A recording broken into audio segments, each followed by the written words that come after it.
If you use Cursor AI and want to create a copy of an existing profile, this video will walk you through the process step by step.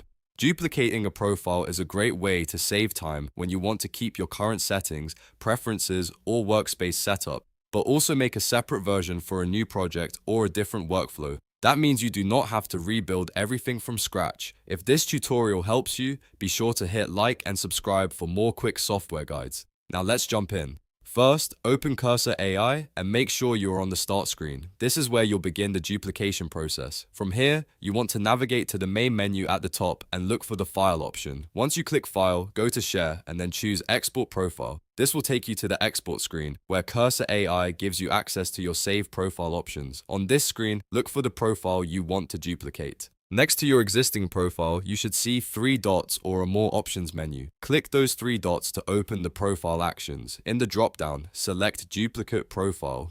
This tells Cursor AI that you want to make an exact copy of the current profile instead of editing the original one. After selecting Duplicate Profile, Cursor AI may ask you to confirm the action. Once you are ready, click Create.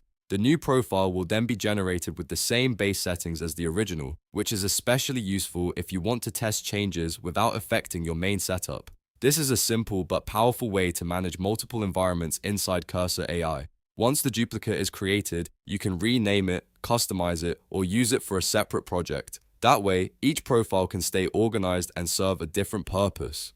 If you are working across different code bases, clients, or experiments, duplicating profiles can help keep everything clean and easy to manage, and that's it. You've now duplicated a profile in Cursor AI in just a few clicks. If this video saved you time, please give it a thumbs up and subscribe for more step-by-step software tutorials. Thanks for watching, and I'll see you in the next one.